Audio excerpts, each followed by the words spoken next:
غازی پوری صاحب جو اپنے کلام سے آپ کو محظوظ فرما رہے تھے، امام زین العابدین جن کو ہم امام سید الساجدین بھی کہتے ہیں،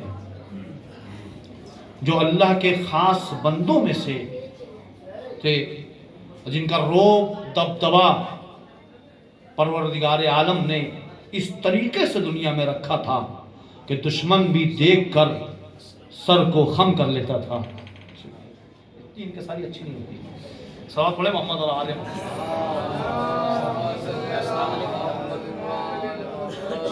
امام کی جب ولادت ہم جشن منا رہے ہیں تو امام سے کچھ درس بھی لینا ہے۔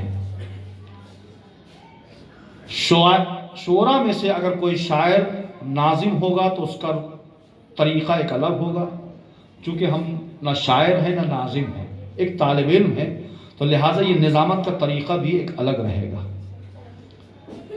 تو امام سے کچھ درس ہمیں حاصل کرنا ہے۔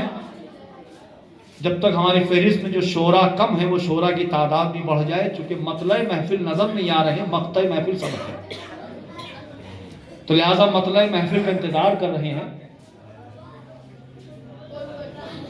امام کے پاس ایک شخص آیا، بچوں کے لیے ہے۔ ایک شخص آیا کہ مولا فلاں شخص کے پاس ہم نے ایک امانت رکھی تھی سونے کی، اور وہ شخص مر گیا۔ ہم اس کے بیٹے کے پاس گئے کہ وہ امانت ہمیں دے دو، تو بیٹا یہ کہہ رہا کہ مجھے نہیں پتا، تم نے میرے باپ کو امانت دی تھی، میرے باپ نے میرے ذمے کوئی ایسی امانت نہیں کی اور نہ مجھے کچھ کہا، کیا کرے؟ بہت عبرت والا واقعہ ہے، چھوٹا سا۔ امام نے کہا تم جاؤ مکہ اور چاہے زمزم پر بیٹھ کر تلاوت قرآن کرو اور پھر اس کا نام لے کر بلاؤ، اور اگر وہاں پر نہیں آیا وہ تو وہاں سے اٹھ کر تم یمن جاؤ وادی برہوت میں، اور وادی برہوت میں بیٹھ کر تم پھر تلاوت قرآن کرو اور پھر اس کا نام لے کر تم بلاؤ مرحوم کا، اور اس دن تم روزہ رکھنا۔ وہ گیا، روزہ رکھ کر تلاوت قرآن کی، چاہے زمزم پر بیٹھ کر اس کا نام لے کر مرحوم کا بلایا، لیکن وہ نہیں آیا۔ وہ وہاں سے گیا یمن، وادی برہوت میں بیٹھا، روزہ رکھا اس دن، اور تلاوت قرآن کے بعد اس نے اس شخص کا نام لیا مرحوم کا۔ وہ شخص فوراً سامنے آ گیا۔ اس نے کہا کہ ہم نے تم کو ایک امانت دی تھی اور تم مر گئے، وہ امانت ہم کو نہیں ملی۔ ہم تمہارے بیٹے کے پاس بھی گئے، لیکن تمہارا بیٹا یہ کہہ رہا ہے کہ مجھے کچھ علم نہیں ہے اس سلسلے میں، وہ امانت میری کہاں ہے؟ تو اس نے کہا تم میرے گھر میں جاؤ اور فلاں جگہ پر ہم نے اس امانت کو رکھا ہے، تم جا کر وہ امانت وہاں سے اٹھا لو، میرے بیٹے کو بھی اس کا علم نہیں ہے۔ جب وہ نکلنے لگا تو اس نے کہا یہ بتاؤ کہ تم تو ایک عالم ہو، پڑھے لکھے ہو، تمہاری روح وادی برہوت میں کیوں ہے؟ وادی السلام میں کیوں نہیں ہے؟ ہم چاہے زمزم پر گئے تھے۔ تو اس نے کہا یقیناً میں عالم ہوں، پڑھا لکھا ہوں، لیکن میں نے 3 ایسے کام کیے کہ ان 3 کاموں کی وجہ سے میری روح جو ہے وادی برہوت میں آ گئی۔ کہا کون سے 3 کام؟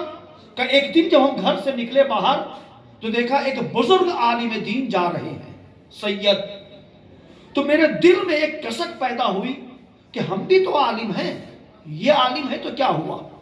ہم نے ان سے سبقت کی اور اپنے کو بڑا بتاتے ہوئے ہم ان سے آگے نکل گئے، جس کی بنا پہ مجھے پروردگار نے سزا دی ہے، میں وادی برہوت میں ابھی ہوں۔ کہ دوسرا جو میں نے گناہ کیا، میرا ایک رشتہ دار تھا جو ہم سے کچھ فاصلے پر رہتا تھا، ہم اس کی احوال پرسی کے لیے کبھی نہیں جاتے تھے، وہ ضرورت مند تھا لیکن ہم نے اس کی کبھی ضرورت پوری نہیں کی، قطع رحمی کی، جس کی بنا پہ پروردگار نے مجھے سزا دی، میں وادی برہوت میں ہوں۔ کہ تیسرا گناہ ہم سے یہ سرزد ہوا کہ میں نے ایک دفعہ زکوٰۃ نکالی، اور زکوٰۃ نکال کر بغیر کسی تحقیق کے ہم نے غیر مستحق کو 1 مثقال زکوٰۃ دے دی، جو مستحق نہیں تھا، لیکن میں نے قربہ پروری کے تحت میں نے 1 مثقال اس کو زکوٰۃ دے دی، جس کی بنا پہ پروردگار نے مجھے سزا دی، میری روح جو ہے وادی برہوت میں ہے۔ وادی سلام وہ قبرستان ہے جہاں مومنین کی روحیں رہتی ہیں، وادی برہوت وہ قبرستان ہے جہاں کفار و مشرکین کی روحیں رہتی ہیں، کہ میری روح اسی لیے یہاں پر ہے۔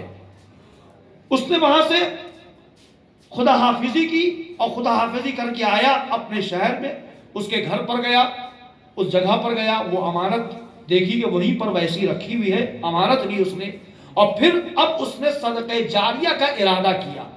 وہ نکلا اور نکل کر اس عالم کے پاس گیا کہ جس کی اس نے توہین کی تھی، اس شخص نے اس مرحوم کے لیے حلالیت طلب کی کہ ہم اس کی طرف سے آپ کے پاس معافی مانگنے آئے ہیں۔ اس شخص کو، اس عالم کو معاف کر دیے۔ جب اس نے عفو کر دیا، معاف کر دیا، تو پھر یہ نکلا دوسرے شخص کے پاس کہ جس کے لیے اس نے صلہ رحمی کے بجائے قطع رحمی کی تھی، صلہ رحمی انجام نہیں دی، اس کے پاس گئے، اس رشتہ دار کے پاس، اور رشتہ دار سے ملاقات کر اس کے لیے حلالیت طلب کی اور معافی مانگی۔ معافی مانگ کر جب اس نے معاف کر دیا، پھر یہ گیا تیسرے شخص کے پاس کہ جس کو اس نے مستحق نہیں تھا، زکوٰۃ دی تھی، اس نے اپنے پاس سے اس کی طرف سے ایک مثقال، ایک مستحق کو زکوٰۃ کے طور پر دیا اور پروردگار سے حلالیت طلب کی۔ اور جب یہ تینوں کام کر چکا، پھر وہ آیا چاہے زمزم کے پاس، اور چاہے زمزم کے پاس آ کر روزہ رکھا اس نے، اور پھر تلاوت قرآن کی، اور جب اس کا نام لے کر اس مرحوم کا بلایا تو مرحوم فوراً چاہے زمزم پر آ گیا۔ اس واقعے سے ہم کو ملنا ہے، اگر ہم چاہے جتنے ہی بڑے مومن ہو، اگر کوئی گناہ کیا ہے تو یقین کریے، چونکہ امام، چوتھے امام کہہ رہے ہیں، اگر گناہ کیا ہے تو تمہاری روح وادی سلام میں نہیں رہے گی، بلکہ کفار و مشرکین کے ساتھ وادی برہوت میں رہے گی۔ ہم چاہے جتنا ہی نیک کام کرے، اگر ہم سے ایک کام بھی غلط ہو رہا ہے، خواہ وہ عالم ہو، خواہ وہ فاضل ہو، خواہ وہ کتنا ہی بڑا متقی پرہیزگار کیوں نہ ہو، اسے وہ سزا مل کر رہے گی۔ یہ ہمارے چوتھے امام نے درس دیا ہے کہ جن کی آج ہم ولادت منا رہے ہیں۔ وہ امام کہ جن کی ہیبت سے 40 سالہ حکومت کانپ رہی تھی۔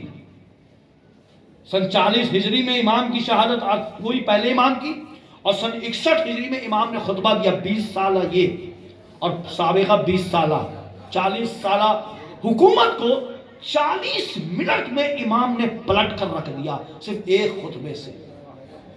40 سالہ حکومت اور صرف 40 منٹ کی تقریر،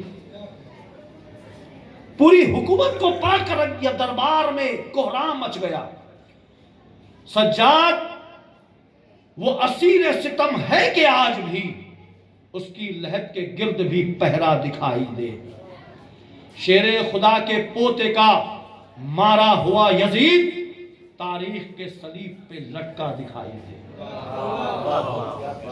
ایسا تختہ پلٹا کہ آج بھی یزید کی لاش تاریخ کے صفوں پر لٹکی ہوئی نظر آ رہی ہے۔ بس اسی کے ساتھ ہم اس کے بعد والے شاعر کو آپ کی خدمت میں پیش کر رہے ہیں۔ ابھی تک مطلع محفل حاضر نہیں ہوئے ہیں، لہٰذا مقطع محفل کی فہرست کے شعراء سے معافی مانگتے ہوئے میں جناب عباس غدیری صاحب سے گزارش کر رہا ہوں کہ تشریف لائے، اپنے کلام سے محفوظ فرمائیں۔